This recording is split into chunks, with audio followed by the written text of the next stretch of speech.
Hey everyone, I'm Justin, your MC and editor-in-chief, and welcome back to the Havoc Rundown. We're deep into our summer series, and today's episode is a real treat for fans of global combat robotics. While we spend a lot of time talking about what's happening here in the US, this time we're heading across the pond to explore the growing and explosive robot combat scene in the UK.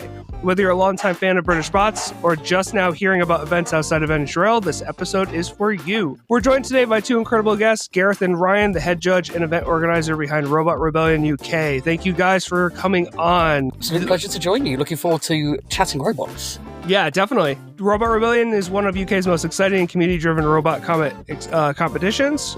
Brings the same chaotic energy and technical brilliance we love from Israel, with a distinctly British twist. We'll dive into how it all started, what makes their events unique, and how they're helping grow the sport on an international level. But of course, I'm not doing this alone. I'm joined by the rest of the Havoc Rundown team, a team of dedicated voices who don't just talk the talk. We all work the pit desk together at NHL events, help builders, track fights, and stay right in the middle of the action.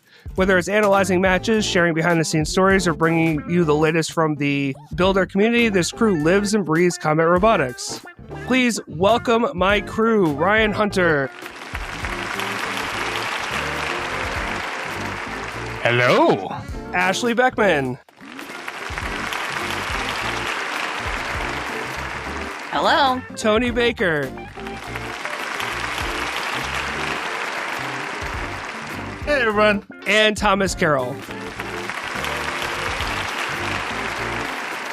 So firstly, we are going to trot over to that part of the house that Ryan now brings us to. So Ryan, tell us your new summer series segment and what we're going to be doing today.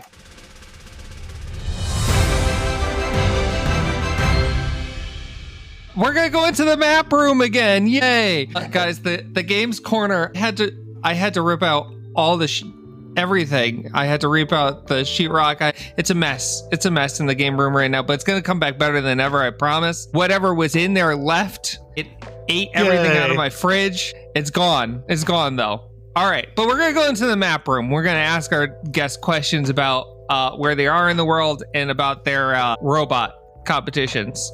All right. Hi, Ryan and Gareth. First of all, I'd like to, why don't you tell us about what the British robot combat scene is compared to the American scene? Compared to the American scene, I'd say that because the UK is relatively quite small, everyone knows each other and everyone competes against each other. So even the furthest away events for us is something I would still travel to. And as such, yeah, you do get a lot of camaraderie as well and the kind of interlinks in there.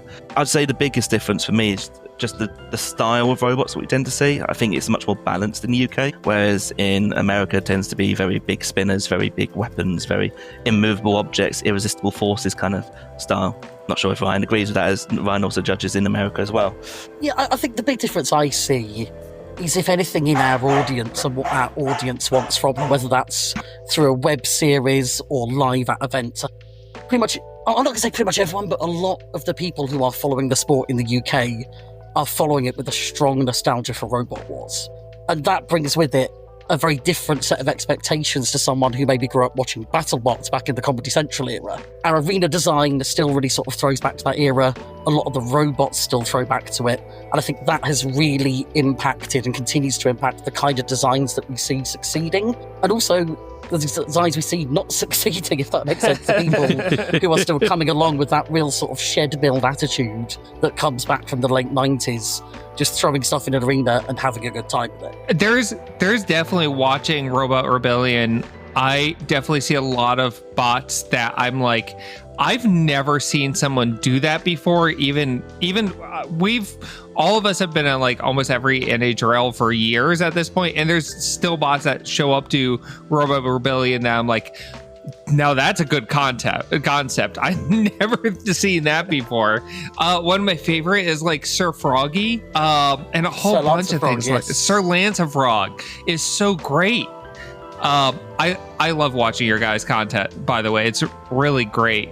I actually meant to ask you this one first. Can you introduce yourselves and also tell us what you do for Robot Rebellion? So I'm the event organizer. I started Robot Rebellion. It kind of grew out of me naturally just doing events within events. And then when I started going to bigger events, I needed to no longer just be a person, I needed to be a name, shall we say. So it's much better when you're talking to big gaming festivals to say, hey, we are Robot Rebellion, rather than, hey, I'm just some guy who would like to do something here, please. Yeah. It's when we've stuck on that, I know one of the questions actually is where the name come from. I say we created a brand more just to professionalize what we were doing. And so that's kind of where we started, in that idea of, if we're going to gaming festivals or if we're going to corporates or people like this, they need to, even if it's not a company or anything like that, they want to hear a name rather than a person. And that's just where that started. Yeah. This is our competition rather than I'm a dude that's showing up with robots. Yeah. Well, the gaming festival, for example, we've had sometimes up to 60 teams, and that's maybe like 100 people. I'm asking, can I have free tickets for 100 people to a gaming festival? And, can I have an entire hall to myself, please? And can I have, 50 tables and all of this stuff? Like, can you provide that for me? And I'm like, hey, I'm just a person. You need, it was more about the clientele, shall we say, that we're trying to say, can we have access to these spaces? It's much easier to say, this is our page, this is who we are a group, rather than say it is me as a person at the start. And I brought a lot of people along for the ride. I love it. Ryan, what do you do for Robot Rebellion? Hi, I'm Ryan, and I am just a person. So I sort of have the title head judge. I do get involved in this sort of event organising wider than that as well, but on the day, head judge is my responsibility. I judge with a lot of different events and groups around the UK. I wrote the judging system that most of those groups are using that I believe we're going to likely talk about later. And I started off as a builder. I found that was stressful and expensive, and I realised that if I was a judge, what I get is a really good seat for the entire event, and I get to chat to everyone. And I realised that's way more fun, so that's what I'm doing now. Hell yeah. Yeah, I 100% agree. That's how Ryan and I started too. We came to an event, we brought a bot, and they're like, hey, next event, do you want to work? And we're like, yeah, sure. And that's what we've been doing ever since. Yeah. It's so much better to be paid to be there and to hang out and watch bot fights than it is to be like, okay, I'm gonna stress like hell to fight all day long and spend so much money. Yes. Yep. Half of Ashley is I'm not sure if you know, Ashley is engaged to Zach, so her house is full of robots and stuff. All of them. So many of them. Yeah. He goes to spend money and I go to make money. So there's a balance. So you still come out in the negative. Oh, 100% every time. That's a meme of Tiger Waititi in Thor Ragnarok just showing Hela, like, this is my Lego set. Yes. Why don't you tell us about the Robot Rebellion League and exactly like what events you guys have coming up and everything? So currently we have two aspects. We have gaming festivals and we have my university side. So I'm a university lecturer, which means I can put things on at my university. The big thing about Robot Rebellion that I wanted to try and push was the idea of putting the sport into places you wouldn't expect it to be.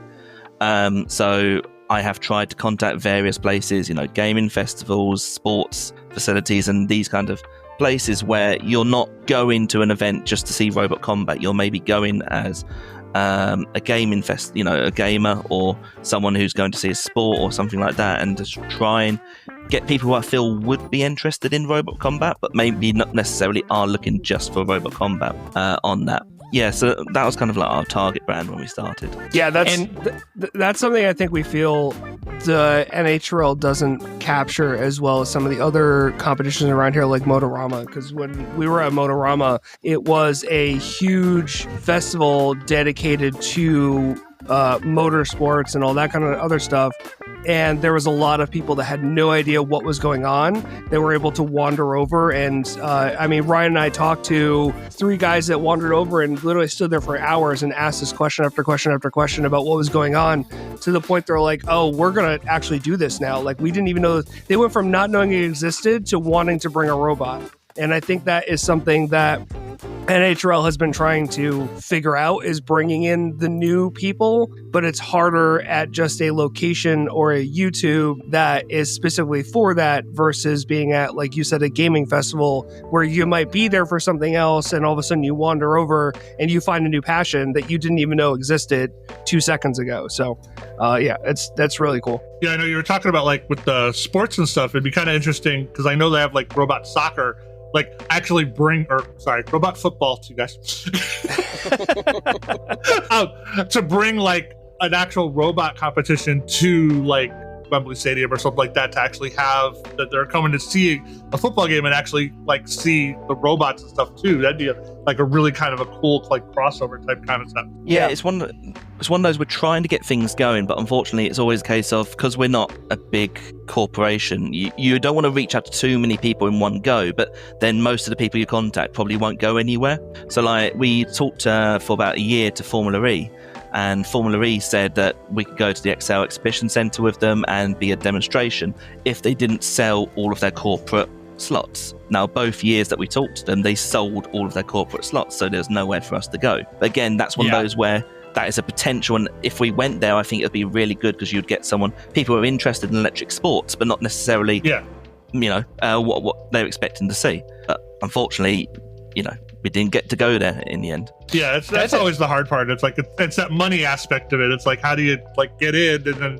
like you need the space for almost free because like you don't have tons and tons of money to be able to do those things. But they're looking at it as if I could pay a few £1,000s to have a slot somewhere, it'd be much easier. But we are doing this in terms of all of our income comes from sign-up fees, a little bit of sponsorship here and there. It's all self-sufficient.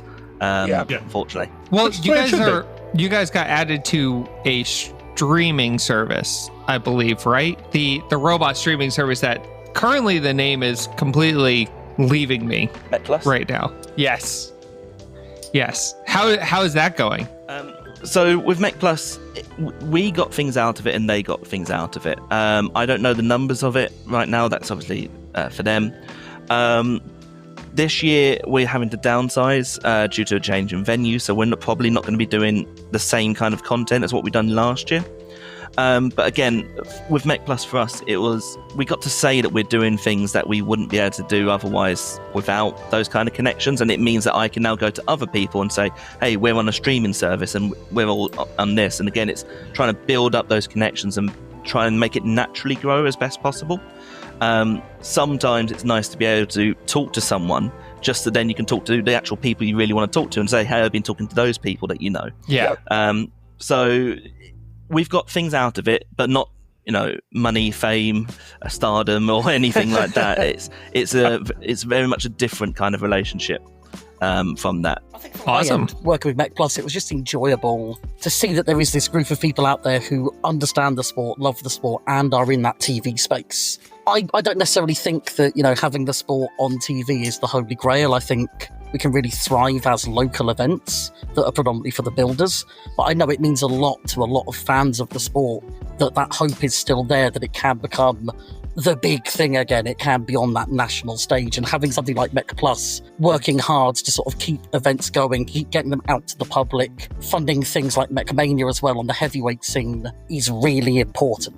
And I think that's why when you have something like NHRL in the US that's able to give something that level of production value, people have rightly swarmed to that, because that isn't necessarily a legitimacy thing, but it's just nice to be able to enjoy the thing you love in a way that is well made and digestible, instead of having to sort of trawl through an 18-hour live stream like we've had with events in the UK in the past, or sit down with your friends and try to make an event of an hour and a half of fight footage. Having something that is a series, something that is produced, something that is made in that holistic way to be enjoyed. That's actually what I was going to talk. It's like, love your YouTube channel, like the way you guys actually take your competition and break it down into the small like half-hour chunks or whatever else to be able to watch. Like it's almost like a little show, and that's one of the things I was mentioning in our Discord channel. I was like, I wish NHRL did that. Oh yeah, we've wanted NHRL to do that, but their long competition and break it down into those chunks.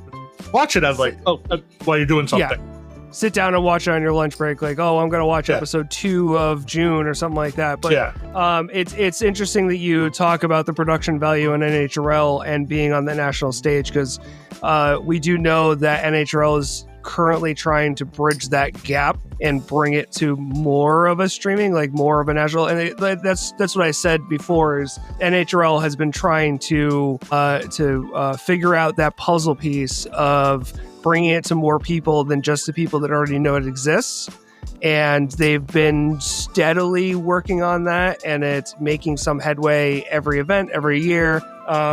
But it is a gap that I know Austin and the team are trying to work on, is bringing it to a place where more people's streaming servers, whatever streaming service it is, a place where more people are going to be able to watch it that don't already know that it exists, where they just be like, going through that streaming service and go, oh, robots fighting, what is this? And then watch it. And then all of a sudden you have a new viewer, you have a new fan, a new revenue source. So it is something that connects the two, connects the NHRL and Robo Rebellion, and it's all a goal that we share, is trying to bring this sport, which I know everyone here on our entire team looks at it as a sport. It's not a solely production show. It is a sport.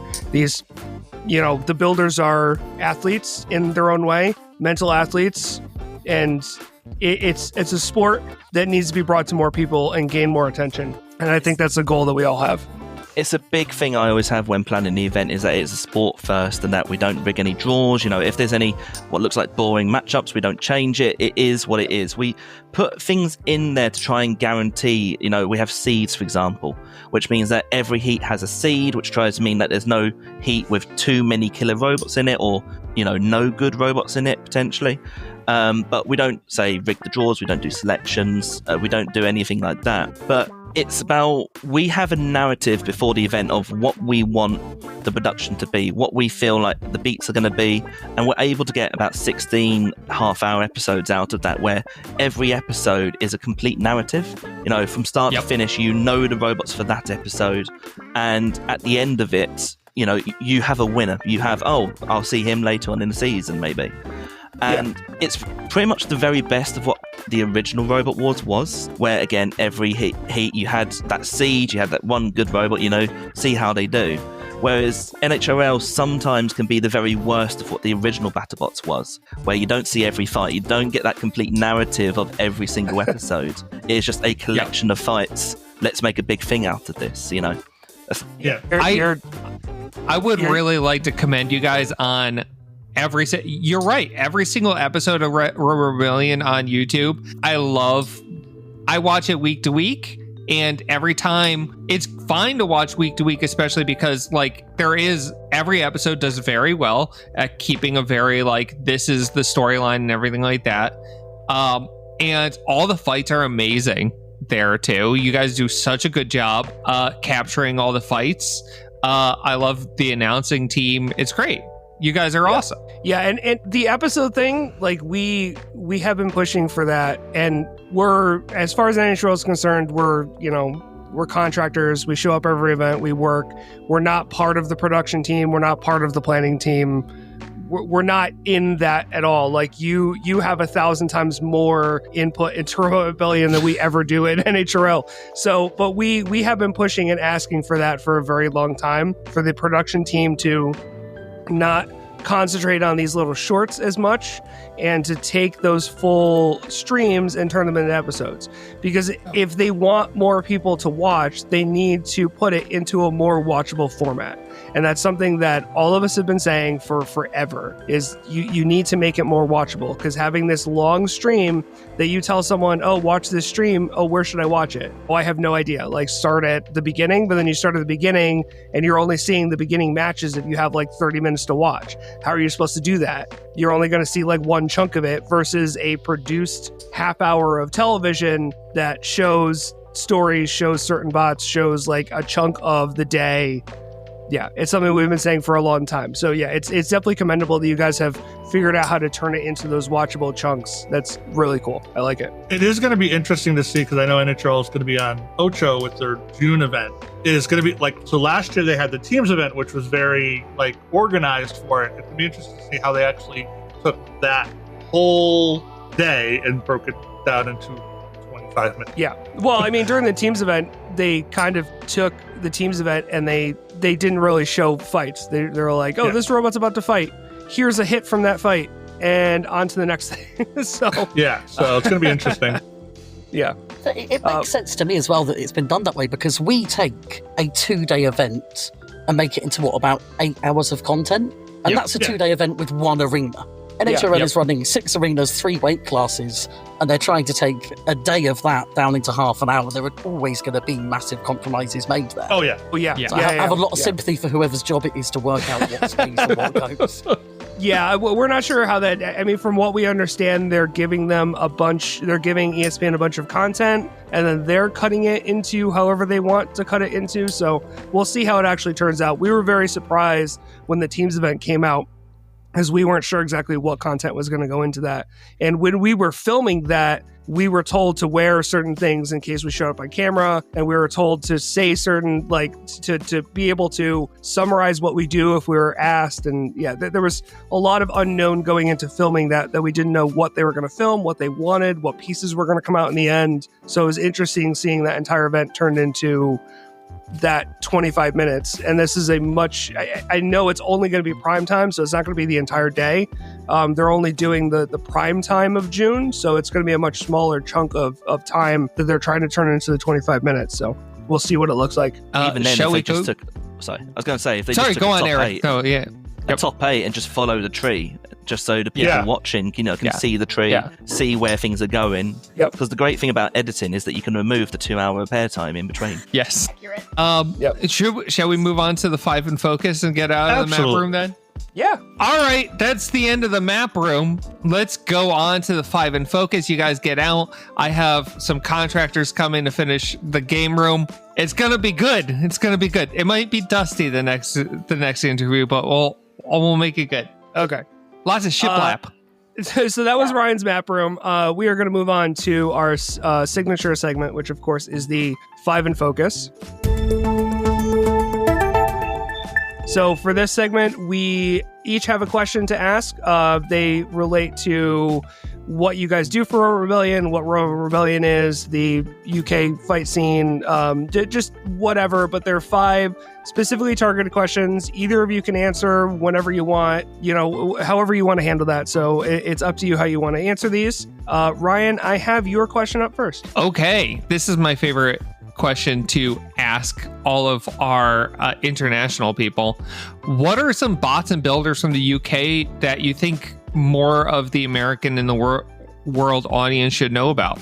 You're asking us to soapbox about our favorite robots. How long do you have? We have it. It's 10 a.m. right now. Go for it, man. I really want the world to know more about our amazing non-spinner culture. Hell yeah. And especially the wonderful non-spinners we have that have been iterated over years into becoming event-winning robots. The names I want to put out there are things like Luchador, Boom Zoom, Grab Crab. I'm going to get myself in trouble by missing something else. Those are probably big 3. If we go way back in time, a robot called Dwayne Nibley, a silly-looking grabber that won a tournament up in Scotland. Just the wealth of wonderful, weird things. So many of them start off weird and silly, and then people realise they're onto something, so they develop and they develop and they develop, and suddenly they're champions. And they always look surprised when it happens, and the rest of us are like, yeah, that's been coming. Yeah. Those are the big names to me, just that wonderful Lift the Gang. I guess I should mention Resistance as well. It's some wedge that does well occasionally. Which is mine. More of it. It's one of those things where I listen to every lifter that Ryan just talked about there. Some of them are grabbing lifters, some are pure lifters, so on and so on. But generally, the lifters that I had in my mind, none of them were actually on Ryan's list, where I was thinking of things like Chucky, I was thinking of Impulse, for example, some of the more newer designs where I look at them and I really like what they're doing because they're doing a very control bot style, but with a lifter attached. They're basically weaponized ram bots. That's, again, being a ram bot driver myself, that's something that goes more into my interest as well. Boom Zoom, obviously, along the lines there as well. And that's the thing, is that in the UK, is that if you really know what your robot is about and really know what you want to do and how it can be effective, any design type can win. You know, Razor obviously was Crusher. They knew exactly what their design was and they could win with that. We have spinners, obviously, who do win as well, but we have loads of lifters. We have multiple lifter champions now. We have multiple ram bots that do well. For example, again, Resistance, my bot, has come well in a few tournaments. Revolt is the reigning UK hobbyweight champion.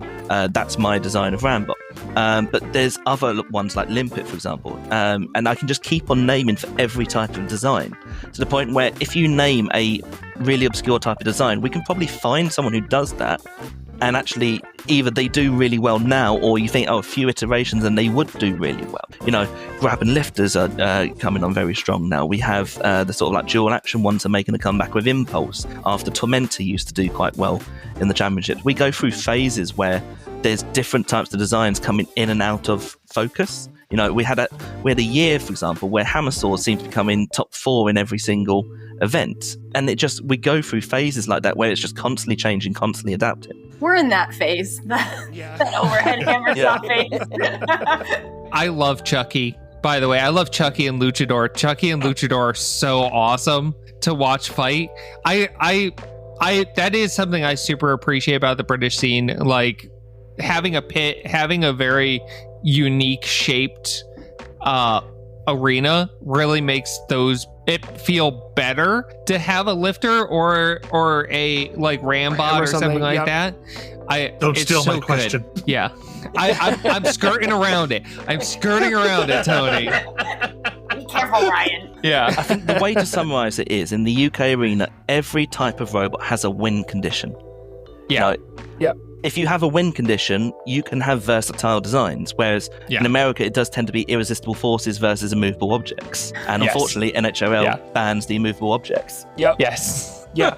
Yeah, because honestly, it's, you know, in NHRL, the immovable objects, the only way that they had to win was the pins and pushing around, and it was very hard for the judges and even for control bots like Jelly Baby and stuff like that. It's very hard to look at them and give them points, and it's come leaps and bounds in years to balance it out and allow control bots to get more points. And we've seen Jelly Baby get a dumpster, and they've done extremely well within the last couple of years of getting those points and moving up in the brackets. But having a pit is just such a great solution to allowing control bots a win con that it just doesn't exist in anything in the US. So, and it's not overbearing because it doesn't activate till 30 seconds into the fight. Even once it activates, you have to go to a specific place where there's a button that you have to press, and that place is right next to the outer zone, so it's very, very risky to go there.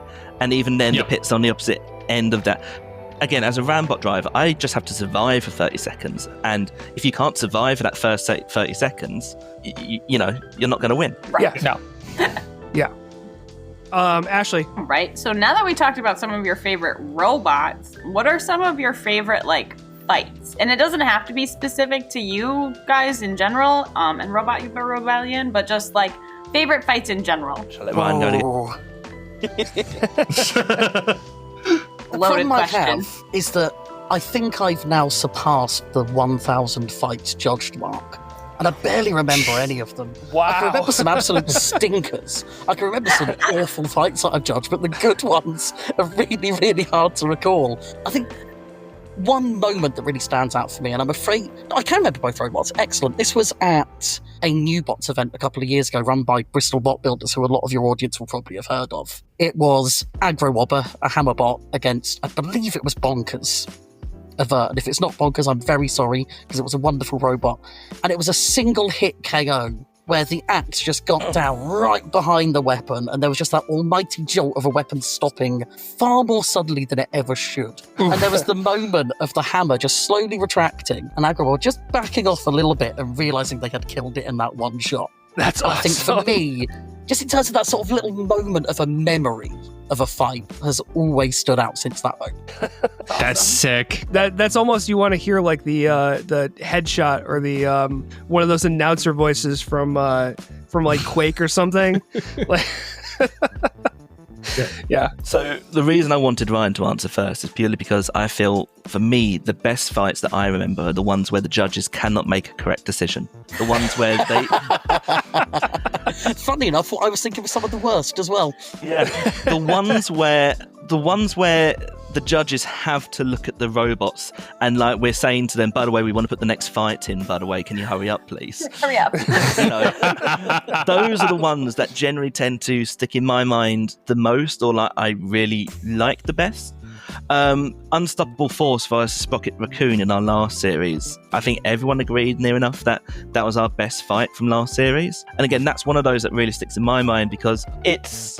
Both robots are doing what they are designed to do incredibly well, but what they're designed to do is so opposite that actually it's back and forth and it's interesting in a way that you just couldn't get if it was two spinners or if it was two control bots or anything like that. And the judges then are having to look at it, look at the judging criteria and say, okay, who was actually following their game plan the best? So I feel that the most interesting fights are not so much the ones with the interesting spectacle or the interesting moments. It's like the interesting game plans where both robots want to do completely different things. And it's about who can try and do the thing they want to do the most. Some of my own fights recently, for example, I was against Stratus, which is Tom Brewster's two big wheeled robot.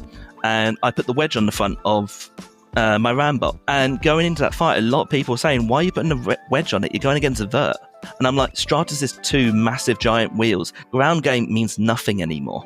You know, there's no point trying to put forks on it to try and get under it. You're getting under Stratus no matter what you do.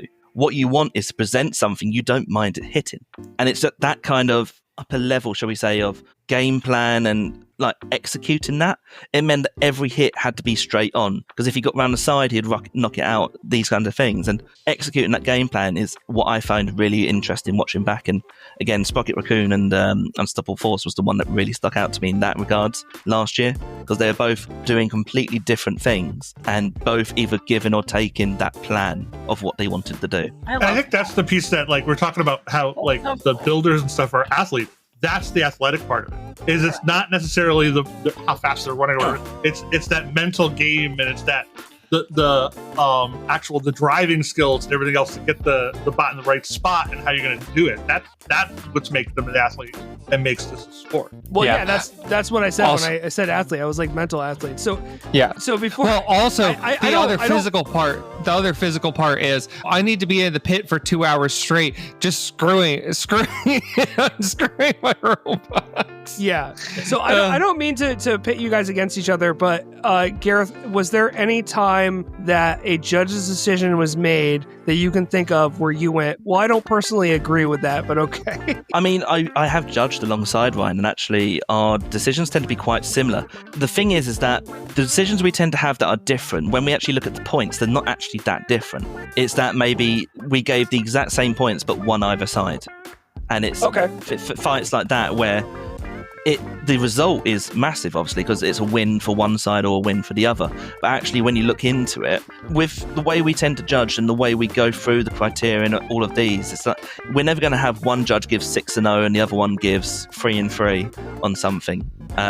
It's always going to be one gives 3-3 and one gives 4-2, or something very, very small in that regard. The big thing, it comes back to the diversity. Because we have so much diversity in the UK, you can have those different game plans and try and analyse them in different ways. We have different concepts of what control is. We have different concepts of what aggression is, and different concepts of what weapon effectiveness is. But I realise that's a following question as well.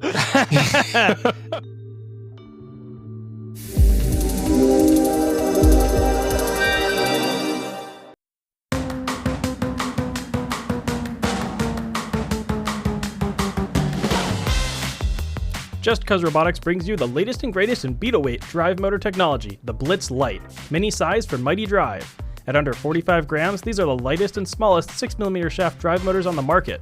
Our Blitz Light gear motor includes a fully custom 20mm all-steel gearbox mated to a customized 1604 brushless motor in either 2850 or 3800 kV options. The 29-to-1 gearbox has a super durable chromoly steel 6mm output shaft and M3 threaded face mounting. The Blitz Light can deliver the same peak torque as our awesome Dartbox Dragon brushed motors, but are 37% shorter and 25% lighter weight from brushless power. Make your bot a bit lighter with the Blitz Light, available today at justcauserobotics.com. That's just C-U-Z robotics.com.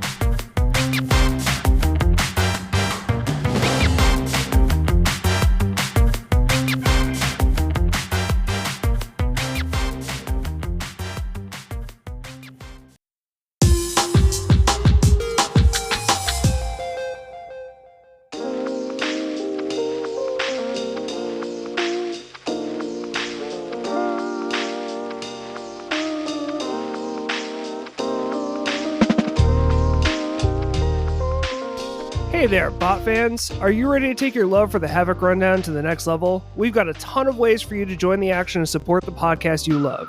First, connect with us and fellow robot combat enthusiasts by joining our Discord. It's the perfect place to talk shop, share your favorite bot moments, and stay updated with the latest news and events.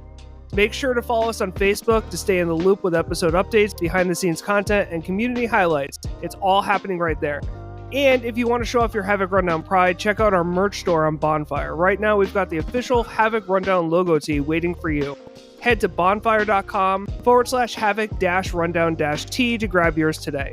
But wait, there's more. You can also support us directly through our Buy Me a Coffee page at buymeacoffee.com/Havoc Rundown. Every contribution helps to keep the sparks flying and bring you more amazing content. And for the ultimate fans, don't miss our Patreon at patreon.com/Havoc Rundown. As a patron, you'll get exclusive access to bonus content like our Fantasy League drafts, D&D games, special interviews, and other exciting surprises. So what are you waiting for? Join the community, show your support, and keep the gears turning at the Havoc Rundown. We'll see you in the arena.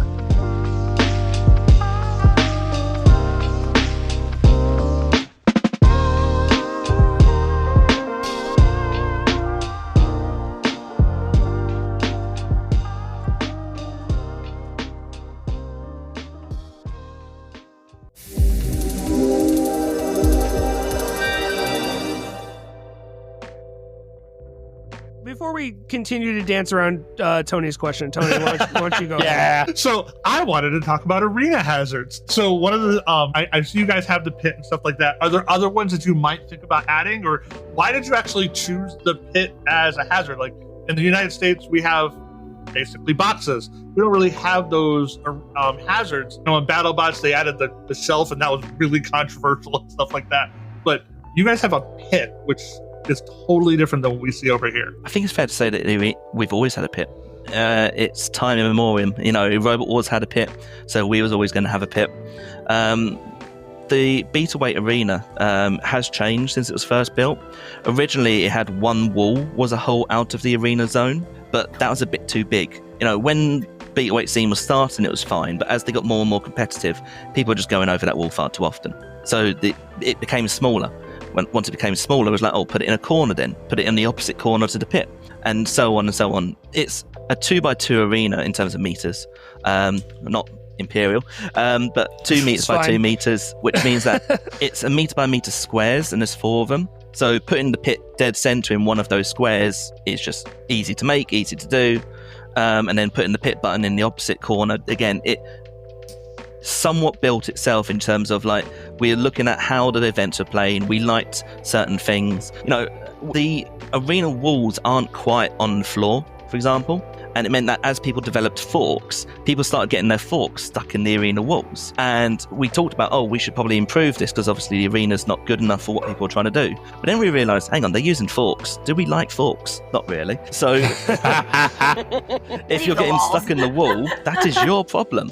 You know the wall is there. It's always been the way it's been. Make sure your forks aren't so damn sharp, you know? I love that. That still it happens here too. And every time it happens, it's like, you designed your robot wrong. I don't know what to tell you. This is what by happens. the fork, you die by the fork. Exactly. The best one was when the robot landed forks first on the ground. Yes, and it was just hanging. Well, I think that the best example of that I can think of is from June, was from Minor Threat 5. In the final fight, having that new fork style, that pancake fork style that he tried and got stuck on it. And that's, that's just how it is. Like, he tried something new. It was a new fork design to try and get around full court, and it just ended up biting him in the butt and didn't work. So, it totally valid. We have the forks. You know how the arena is built. If you want to take the chance of your forks getting stuck, then that's your chance to take. That's just what's going to happen. We talk about how control is obviously very important in the UK, and you can just turn around and say, have you tried not driving into the wall? Yeah, I tend to drive into walls. But my favorite thing is you have a few competitors that have done it, is people who design specifically so that they don't fall in the pit. Their bots are just too big for the pit. Like, the name escapes me, but his big round bot, it was just like hanging above the pit. But I love that. Yes, Cormorant just hanging above the pit. Like, I can't fall in it, so I don't know. So good. That's one thing I love about this sport, is people that just like the people who are thinking like 3 steps ahead, and even when the 3 steps ahead doesn't work, it's so good every single time. The thing I'll always turn into for NHRL is when someone has just read the rules and was like, these are trying to stop me doing the thing I want to do, and then just try and gets around them. Like flaming penguins is the thing that I'll always bring up and I'll always love. So Gareth, we were sitting next to our first ever event. Our first ever event. We were sitting next to him when he came. The name escapes me right this second. I'm bad with names today. But Flaming Penguin, the second time we were sitting next to Joe Fabiani, and it was the second time he came, and he came with the bigger bot, and he had a giant like blow up penguin for the Flaming Penguin that time, and he just lit it on fire and filled it with gasoline. Okay. Yeah, that was of course. Yeah, that was of course before the fire marshals, before all of the fire things that are in place now for NHRL. That was Joe is filling this with gas in the pits right now. Is this like safe? So I have. There is a certain subsect, and I feel like this is something that happens very well. It happens in all sports. It happens in car racing a lot too, is like if you ask someone who is especially a engineer and you tell them, oh, this is a list of criteria you have to follow, this is a list of rules, but if you go outside of the rules, I don't know what to tell you. If you give them that, they're gonna find a way around it. Like loophole was 100%. This is technically within the rules. What are you gonna do about it? Kind of thing. So, well, Ryan, I love it. There is the meme. My favorite way to describe that scenario is there's nothing in the rules that says a dog can't play basketball. It's my favorite way to explain that getting around the rules thing. So my favorite racing story actually comes from America, where they mandated a maximum fuel tank size. Yes. And so one of the engineers just made a massive pipe going from the fuel tank to the engine that wrapped around the cars several times. So they then took the fuel tank out after the race, and he just drove away. Yes, and he put it as part of the roll cage too, so they didn't know what it was. It was just part of the roll cage. So good. Yeah.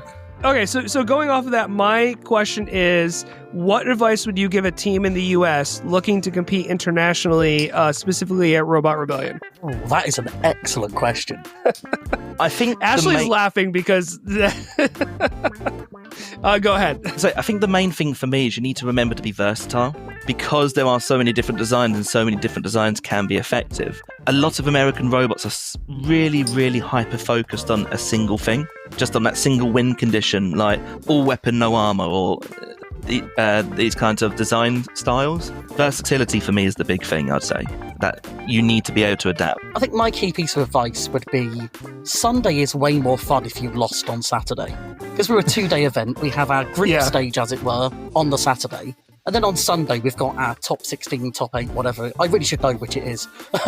16. But then if you're out, we've got loads of side competitions where we're doing things like tag teams. We did an Annihilator at one point. We had This Is Fighting Rapture last year. I think if you're travelling internationally, if you're somebody who really likes winning, I'm not going to tell you you're wrong to want to do that.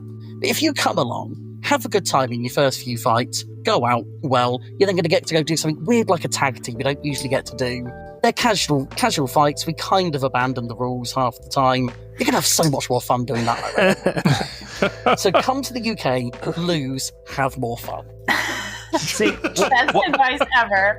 What Ryan's trying to remind people is if you're travelling all that way, don't win your fights quickly. They won't last as long. Yeah.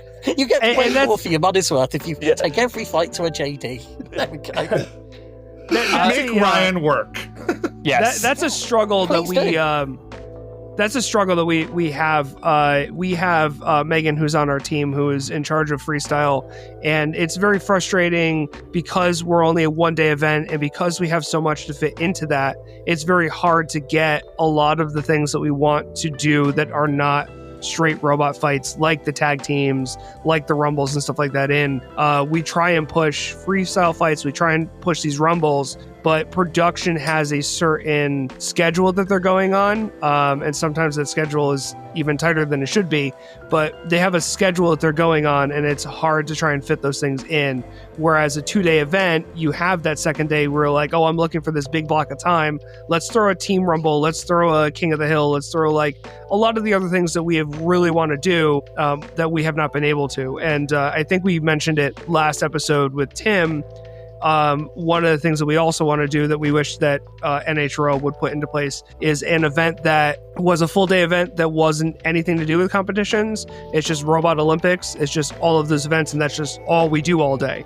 It's just all that kind of stuff, because I think that would be really cool to see what some of these hyper competitive builders would bring to an event where it's not about dealing damage, it's not about winning points, or not about winning fights. It's about doing these weird things like King of the Hill and tag team. And yeah, so I went to an event, a 2-day event in Indiana recently, and on the second day it was like 2v2 plants, and it was just chaos, and like there was a pit and we didn't pay attention to rules, and it was just everybody had so much fun. And then like leaving the event, everyone was like, can we do that again next year? Like yes we can. yeah, It's probably Things worth like that are noting that especially powerful where people don't have the stress of having a robot in the competition as well. Knowing that you're going to have, X amount of time to get ready for your next fight. Often in our whiteboards and our side events, people will just go in and let the robot die, because then they don't have to worry about it for the rest of the day. Then go enjoy the rest of the event, then go find some food, then go hang out with whoever they want to. It just becomes a much more chill time for everyone except the event organisers. We're almost certainly more stressed towards the end of that. I get it. Oh yeah, we get it. Trust me, we get it. We're not in production, but we're on the side of the event where we're trying to get builders through the filter of fixing the robots and getting downstairs, and production needs to go this fast, and yeah, so we totally understand that. Probably worth noting, the US and UK tend to have different styles of competition structure as well, where in the US it tends to be straight knockout or a version thereof, which if you just had straight knockout, then people might only have one fight, which is not great for them, but then you get the competition done well. You could have double elimination, where everyone now gets 2 fights, but the problem then is you have twice as many fights later on in the competition to factor in. Oh, yeah. The way we tend to do it in the UK is we tend to have a heat of sort or a round robin at the beginning, a bit like battle bots in modern fight night competitions, where everyone gets a certain number of fights, and then the top robots after those certain number of fights go into a knockout. So again, the knockout's relatively quick, and everyone gets a certain number of fights, but it's that kind of 2 different formats within one format. Yeah, we kind of that's what we kind of do now. Yeah. Is we have like the morning, like the prelims, where everybody has it's 2 fights. You win 2 fights. A minimum you're in of the 2 bracket. fights. Yeah, so it's and then you go into the knockout rounds. So pretty much everybody gets 3 fights, because if you lose one, unless you lose the first 2 fights, so Or you're a boss or whatever they calls the it, ones that where get you have the bye. Yeah, so we kind of have that set up now, but yeah, it's different. The double eliminations was I know builders liked it a lot more, but we don't. Oh boy, we're gonna have to talk about double eliminations again. Let's not talk about double eliminations. That's the Fight Club thing. We don't talk about that. Yeah, we don't talk about double eliminations anymore. That was torture. Okay, so very cool. That was my question. So I have a question from Thomas, and it's a very Thomas question going off of his previous Thomas questions. So Thomas's question is, if you had to design a robot entirely inspired by a British snack or candy, what would it be called and what would its weapon be? I'm a big fan of these curveball questions. I'm going to need a minute. I'm going to make Garthy go first this time. I've given you a break enough time. You think on your feet. Go on. I mean, the things I'm coming to the idea of maybe having Twix and having a cluster bot, having the left Twix and the right Twix, but that's probably an American candy. I'm not sure. I kind of love that theme, though. That's a really good theme. Yeah. I don't know if you had them in the US, but we had adverts where it was like they tried to portray the idea that left Twix and right Twix are different companies. Yeah, we did for a while. Yeah. One was bad and one wasn't. Yeah. You can make them like bar spinners and just paint the bar as a Twix. That would be good. I'm just sat here trying to work out how shepherd's pie becomes a robot, and I'm really stuck on the idea. I love this. Keep going. Or beef and ale pie. Maybe we could just have flaming penguins, but they're crisps. There you go. No, I think, one of the things people often talk about, especially in the US, is you kind of have the growing floppy TPU meta. And I'd love to take that to an extreme where the robot is almost acting as a liquid. No forks, no wedge, just a roughly shaped cuboid. Of course, potato on the top, mince on the bottom. I'm not a monster. And just see what sort of hits that would take. I feel like just imagine a lot of unsticks as every weapon just get... Yeah, exactly. It is the gelatinous cube of robot combat. I feel like just Thomas take the is out going to be here, really Ryan. disappointed he missed this answer. Yeah. Ryan, should we just take the out here and suggest Robert Karpinski with Bourbon and Digestive? There you go. Robert's been a step ahead of us the whole time. You're absolutely right. I didn't want to suggest it straight up because it's not themed on the robots in any particular way, on biscuits in any particular way, but that's his theme, and he's a great competitor as well. We do have our selection of food-related robots. I think Angel Slice is probably the best example with sort of Mr. Kipling patterning the white and the pink. I don't know if that translates across the pond as a product, but that's all based on the sort of way certain cakes are iced. Always been a big fan of that. Okay. We have a ton. I like our food-based fights. We love food. Yeah. We love food-based robots. We have a ton of food-based robots, and one of the games that I love playing on this podcast is about robot names, of course. But it was really funny because I took all of the robots with food names out a year or two ago, and it was easily 30 bots that had food names already registered. Because people love food names. Yeah, it's a big theme. Yeah. Okay, cool. Well, that was an awesome answer. I'm sure Thomas is going to love hearing the answer to that question. So that was our 5 in Focus. Our last segment before we close out is our listener mailbag. You've reached the voicemail of the Havoc Rundown. Please leave your message after the tone. So this is where we go into our Discord and we ask our listeners to ask questions of our upcoming guests. So we have, I believe, 5 here from a couple different listeners for them to ask questions. We're going to start off with Aiden, who is the driver and creator of Radix. He says, America has its 4-wheel beaters. Brazil has its thick-wheeled combat bots. Is there a design style you'd associate specifically with the UK? Oh, we've kind of already covered that with it's. I don't think there is a design style to associate with the UK. Maybe if you're talking about heavyweights exclusively, then yes, there certainly is. But in terms of the beta weights or certainly our full combat scene, we go through waves of different designs. And different designs become effective. People then see that those designs are being effective and they make counters for them. And so we're just constantly iterating. There'll be people who say, oh, this robot's definitely meta right now, but then wait a year and then suddenly people found ways to deal with them and they're out of the meta again. Yes, for me, I don't think that there is. And that's really what's beautiful about the UK scene to me. I remember actually I did, when I started lecturing, I'm a university lecturer, as I said earlier, I did an analysis of the most recent tournament at the time, and I realised that the top 8 were all a different style of design. You had one vertical spinner, you had one beta bar, but you also had one rambot, you had one grabbing robot, one saw, and there's all of the top 8 were just completely different robots, in terms of the That's really cool. of them. was different. Doesn't happen every event, but obviously that was something I noticed when I started lecturing and I was trying to look into building up something for the students. So I know you're probably familiar with the building restrictions and combat restrictions that we have in NHRL. Do you guys have restrictions? Do you put on what can be brought to a competition? Build rules, I think, are about as open as any. I think if you just look at NHRL specifically, the two big differences is we do allow robots without active weapons, but we can't allow any flame-based weapons or projectiles. Right. I think apart from that, if you looked at the build restrictions, they'd be pretty similar.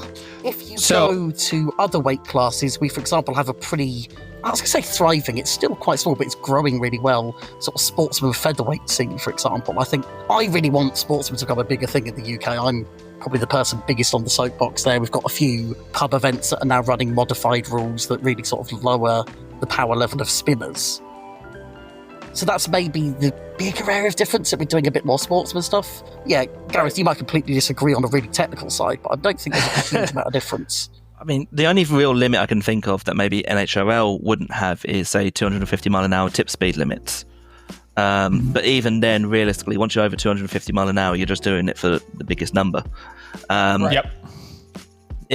I think what really sets us apart from, say, NHRL in particular is what sets NHRL apart from other American events. There's a lot of how the fight plays out rules, shall we say, that are very different to other events like unsticks, or rescuing robots from certain situations, the way the judging criteria works and stuff like that. It's one of those where I think we're much closer to other American events than NHRL, and that can help with the diversity a little bit. Yeah. I mean, the flamethrower thing specifically is only due to the fact of how they were able to design the cages with the zero pressure system and all of that kind of stuff, and a lot of the heavy safety modifications that have gone on behind the scenes, and how flame bots are filled in a separate area. There's a lot more that we've been able to do on the back end that have allowed firebots that other competitions just don't either have the infrastructure for, don't have the, I don't want to say care, but don't have the plans to try and put that stuff into place just for firebots to exist. So there's a lot that NHRL have done specifically to allow those weapons to exist.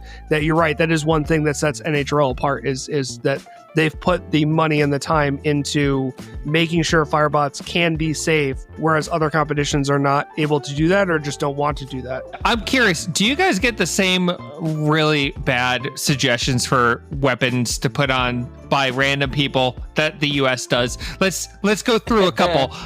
Smoke screen. What about a tiny EMP device? Or what about a radio jammer? Or everyone's favorite thing. Do you have a lot of people standing there suggesting, hey, why don't you strap a gun on top of your robot? Does that happen in the UK? The famous one's the work boot. That's some deep lore right there. Yeah. I think it comes back to how local the UK is compared to America. I very may disagree here, but with America, you're probably talking to people who you will never be able to actually go and meet because they're so far away unless you're really into the sport. And so a lot more engagements happen online with this kind of thing, and that you get a much more casual basis in that regard. Whereas I feel like in the UK, a lot more people who interact with the sport are much more likely to actually physically interact with the sport as well, or have memories where they physically interacted or saw it on TV or stuff like that. That closeness means that I think broadly we don't get I don't feel we get as much of that internet kind of view of robot combat. It's much more a practical view of robot combat. I don't know if Ryan disagrees with me on that. So for those American listeners who don't know about geography, UK I was about to say the exact same size as New England plus New York. Yeah. Like that's I was basically say, what we're talking about. Like that small of an area. Yeah, I was going to say, like, if you're, let's say, in Texas and you go 3 hours, you might still be in the same city. Whereas if you do it in Europe, you're in another country. So it's, Yeah, it's a much closer environment. I can assume, and I understand what you're talking about. Like, we have people that come from Ohio. We have people that come from California. Those are not people that you're going to go, oh, I'm just going to go visit their shop. I'm just going to go visit where they build the robots, because that's a whole trip. That's an entire week that you have to dedicate to do that. Whereas in the UK, I'm sure that's like, oh, this competitor lives 2 hours away. I'm just going to go visit them for the day and see their shop and talk robots and hang out. So if someone's interested enough to be commenting on our sport online, we can probably turn around to them and say, oh, there's an event, 2 hours away from you in 2 months. Go see that. Yeah. Sorry, Ryan, as well, I don't know if you agree with what I was saying there. Oh, 100%. I think if you take the total volume of internet commentary about this sport, a massive percentage of it is coming from America, because that's just where most people are that are seeing it. So I think we get a lot less of that sort of backseating, hypothetical, what if I did this? I think as an EO, I've had to deal with far more inappropriate name suggestions than I have inappropriate weapon suggestions. And there have been a few people who, I think very few of them actually ended up coming and competing, who I think their whole reason for wanting to build robot was they had a name for it, and it was something heinous. We've had to say, no, you cannot bring that to our event. There are children present. And that apparently was enough to dissuade them, so I'm not sure they were really ever coming at all. I think the big question was, do you have the Thomas rule of no airbag? Oh, yeah. He worked hard to get that rule in place. Okay, Tony? Oh, yes. He did. I'm not sure if you guys are... Gareth and Ryan, do you know the airbag story? I'm aware of the robot that tried to use an airbag as part of its weapon. That's our know the deep lore of what happened afterwards. Yeah, that's our fifth member. That's Thomas, who's not on. That was his robot. And the robot that he was fighting is Ashley's fiance. The lore behind it, just the quick lore, is that Thomas created a bot called Manufacturer's Recall, and he came that day and it was literally like, it's just got an airbag in it, and it went into the arena, and it was just like, and he was saying, oh, when it gets hit, it's just gonna pop them up, it's just gonna throw them off. But instead, what happened was Promhita went into it, the airbag goes off, and Promhita sucked it up. Ate it. It ate it. And the airbag completely, totally ruined the whole entire frame. It completely moved the whole entire frame and just broke the whole robot. I know. Ashley is what Garth is about to say. Garth is about to talk about a banana, aren't you, Garthy? Well, Ashley is. People are not saying that Ashley is currently rubbing her eyes, because I'm sure she's heard this over and over again. Jack's gonna wake up and just be like, "Did you just say airbag?" I'm gonna be in trouble. We have had a few cases where we have said to someone, right, we don't think that's entanglement, but if it does entangle, we will disqualify you. And we're allowed that to go. But yeah, the idea of an airbag, that's not a kind of suggestion you have after a few pints. It's a suggestion you have after a few pintos, isn't it? Yeah. Very niche reference. Tell us about banana. What is this banana? This is about 10 years ago now, so I don't even want to confidently say what happened. But yeah, there was a robot with a giant inflatable banana on top of it. Was it Spank the Monkey? Was it a Racker's invention, as I recall? Yeah, I feel so. This is like back at the dawn of Beetle. I think it's Cosmin, I think it was. Yeah. Possibly Tim. But yeah. Sorry, none of this is helpful for a podcast. No. And this is the thing, is that we have had cases like that, and we do have to judge slightly on a case-by-case basis. I always try and do, whenever I can, to base it on past precedents. I try and do it from a sort of law perspective, where if I see something new, I at least try to justify my decision based on events I know happened previously. Like, for example, talking about TPU, we've had an issue where someone had a TPU print that was so poor quality that every time someone hit their armor, they just sucked in all the infill. Once they breached the outer layer, all of the infill was just spaghetti, and it would start wrapping around any spinner that hit it. And you have to have the discussion of, is that entanglement? It's like, I remember looking at it, and we had to separate two robots, and I feel it's the wrong call, but at the time, the thing that kind of came to my mind was like Hypnodisc versus Bulldog Breed, where they had a Nesh Metin inside it, and they're like, you can't do that. So I was like, that looks like a Nesh Metin to me. So based on these previous judgments that I know have happened, I'm going to say, we're going to separate the robots, we're going to unentangle it, and then we can continue. we've had discussions since then, but it's always in that moment we make mistakes, but we make the mistake once, and then for that event we stick to it, and then we clarify it from then on. We've had certainly issues where when it comes to unsticks, for example, because we have a pit, question is, if you're over the pit, when we unstick you, do we allow you to drop into the pit? And that happened once. And then I said, okay, so what we're going to have to do is we'll go back to the starting square. And so for the rest of that event, whenever we unstuck people, they always went back to their starting squares. And then we then clarified that from this, in events in future, this is going to be how we deal with that. The most important way we try to deal with these things is to be consistent and to try and base it on past precedents where possible as well. But you make mistakes, but people generally tend to be fine with those mistakes so long as you've done it with the right intent, shall we say. Yeah. So a quick Google search, I found it was Spank the Monkey, built by Tim Rackley. He entered a battle with a Dutch bot named Equinox with an inflatable banana on the front, and it succeeded in getting absorbed by and disabling the drum spinner. So I really appreciate that you had similar... to finish that story for us. Thank you for that. It's one of those things where I felt like I knew it, but also if I confidently say something and then people go look it up, Yeah, this was in 2017. So, very so cool. It was... Spank the Monkey was a wedge bot that had brown fur all over it. It's very interesting looking. Our first Beaterweight Championships is about 10 years to go this year, actually, I think.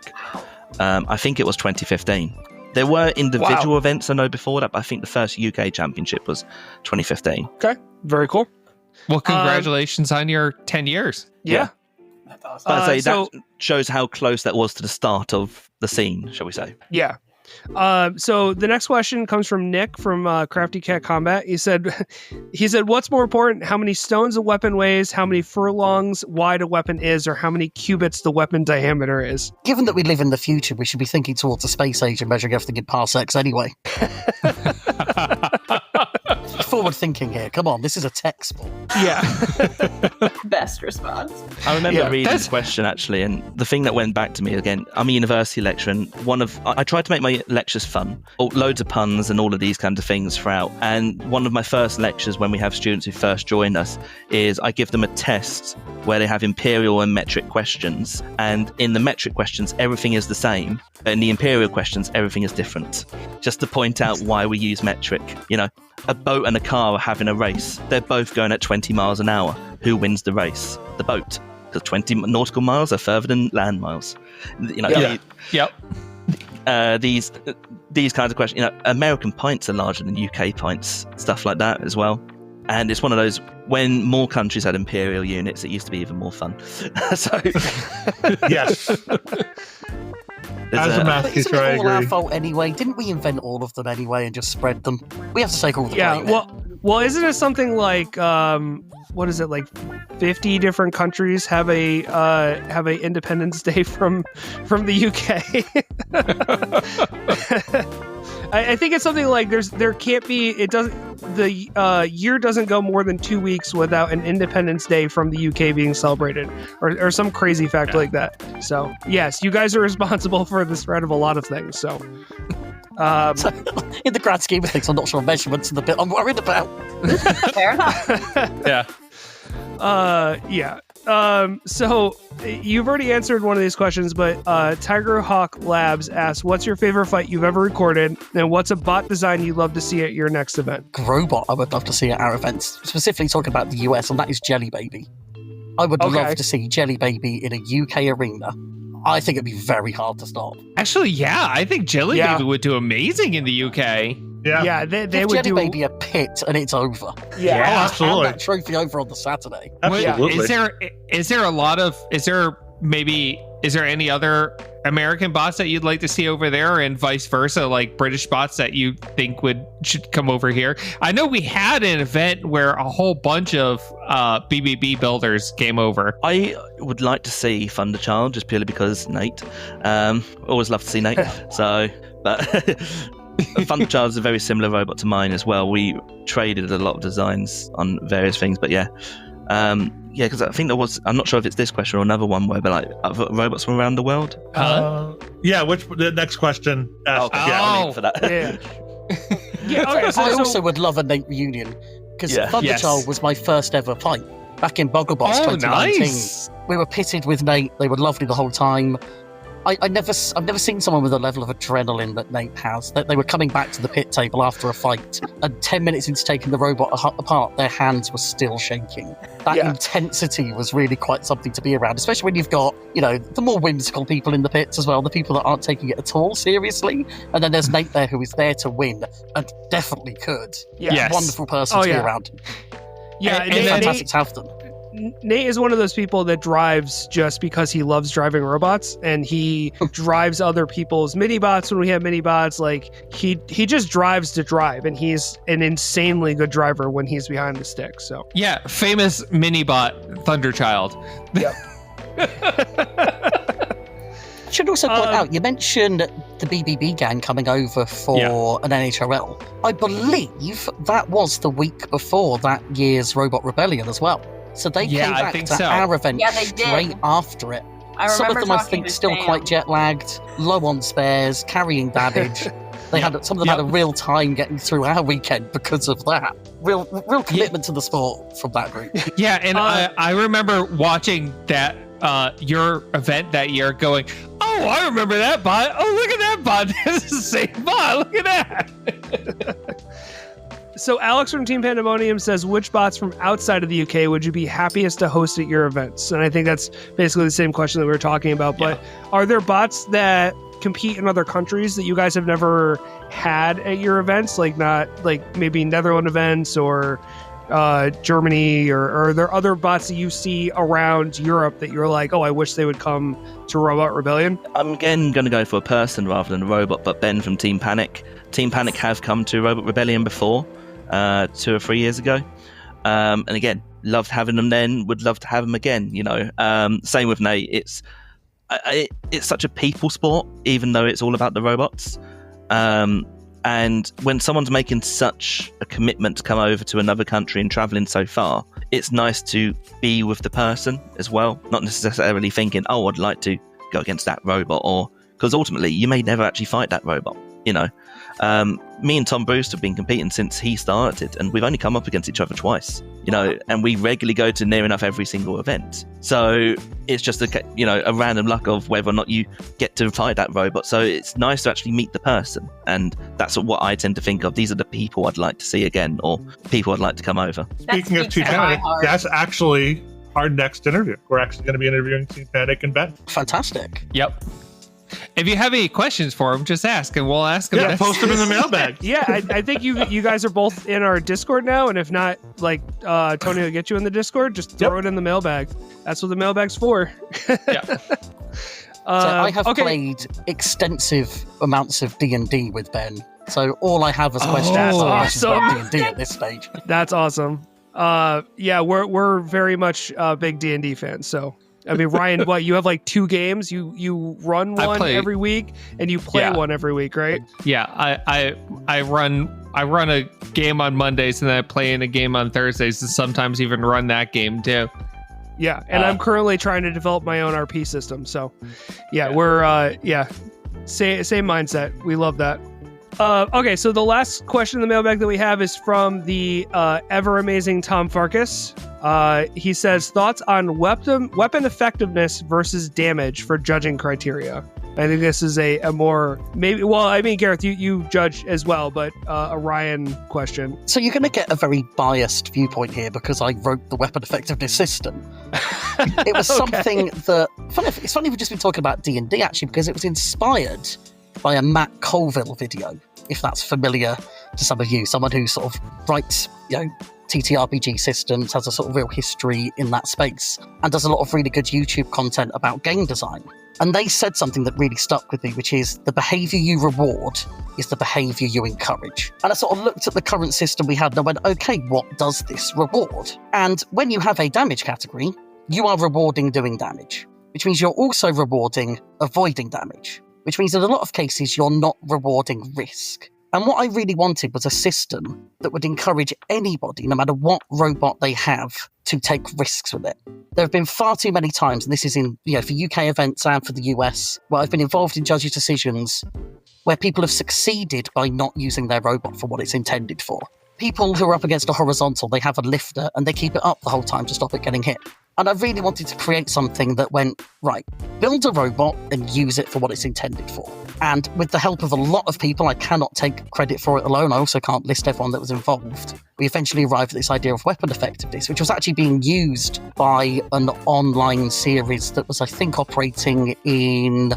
I'll get myself in trouble here. I think it was in Gary's mod.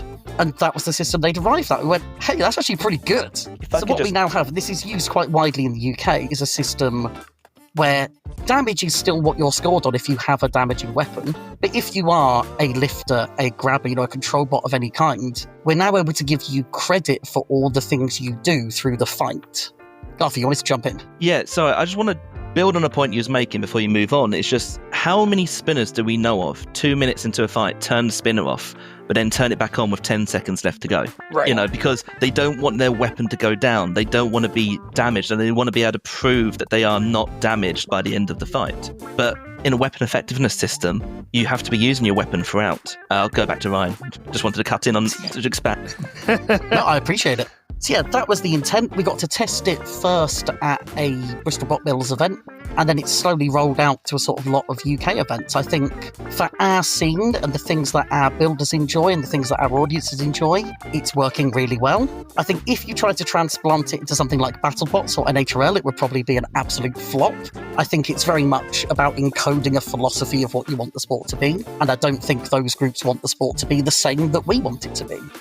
So yeah, I think for us, it's fantastic. I think the more systems there are out there in the world for EOs to choose from, the better it will be, because they can go, this is what we want our fights to look like. Which of these systems encourages that the best? Right. I'm a die-hard weapon effectiveness fan, but I'm not saying that damage is bad. Well, I was going to say, and I'm not saying this is good or bad, but NHRL's focus is on the production, is on those shorts, is on making that content that is going to get new viewers.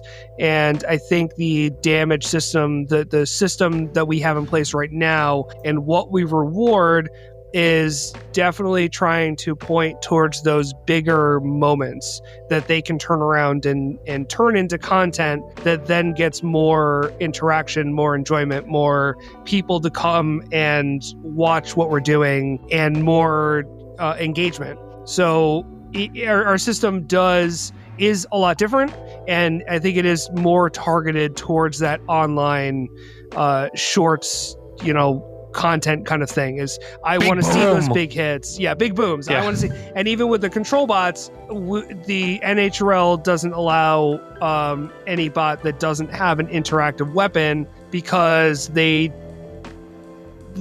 look at those fights as not having the same kind of interaction as everything else. So they want to see bots like Jelly Baby picking bots up, pushing them against the wall, doing those kind of interactions versus just trying to keep them away. Which, again, I know that we won't be able to put it into place because NHRL is already too established where it is. But the pit, I just love the pit. I really wish that we could put the pit in place, because I think making content and seeing control bots use that pit effectively is just chef's kiss. I absolutely love that. I think it's just such a great system to allow control bots to have that win con that they may not have versus a vertical, versus something that's there just to destroy their robot. It's the whole philosophy question, because the fight I always show newcomers to the sport is Hypnodisc versus Bigger Brother, where the first time you watch that, you think Bigger Brother is losing this all the way until the last moment where Hypnodisc goes down the pit.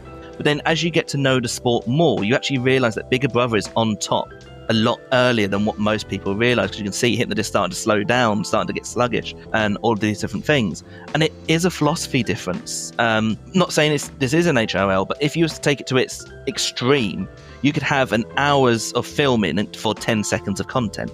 And the idea of, oh wow, that 10 seconds of content is going to be amazing. Whereas what we would rather do is have it an hour's content where that entire hour is watchable, where either something interesting happens in the fight, or if something interesting doesn't happen, at least the threat of something interesting is happening. I like watching Formula E, for example. The cars have a limited energy pack, but that means that they're always close together. And because they're always close together, they're often going too wide the entire race. It's not much might be happening on any given lap, but there's always that threat, and so you don't want to go away and just do the dishes or something and come back and see what's happening, type stuff. And it is that kind of philosophy difference, I think, which it's not wrong, but it is what you want to see. And ultimately, for my personal belief of what we want people to get involved in the sport, is they want to have that mid-level content where it's not 8 hours, but it's not 10 seconds either. They want half an hour to come, pick it up, drop it off at the end, and they've had a complete arc. And maybe a week later, maybe a month later, maybe the next hour, they come back and they watch the next half an hour, and it's another complete arc. You can watch any episode in any order, and they all make sense to a degree. And sometimes, like with Taskmaster, I'll watch, when the Australian series come out, I'll watch 5 episodes in one night just to go through, because I've got all of them in one go. Whereas then when the British one's coming out, I'll watch it once a week as it's coming out. And it allows me to experience it in whatever way I want to experience it, because I can either watch fights, I can watch episodes, and it's that kind of holistic content. Yep. Agree 100%. Very cool. Okay. Does anyone have anything else? I think we're good. Okay, cool. Good. And that's a wrap for this episode of the Havoc Rundown. Huge thanks to Gareth and Ryan for giving us a front row look into the world of Robot Rebellion. And thank you to Ryan, Ashley, Thomas, and Tony, and all of our listeners for keeping the conversation alive. If you want to support the show, follow us on our social media and check out our links, as always, in our link tree, linktr.ee/Havoc Rundown. Again, linktr.ee/Havoc Rundown. That's where you can find all of our links, including our Bonfire store, which currently has our Havoc Rundown t-shirt, and our Buy Me a Coffee. Until next time, keep building, keep battling, and stay rebellious. Everyone say goodbye. Bye, everyone. Bye.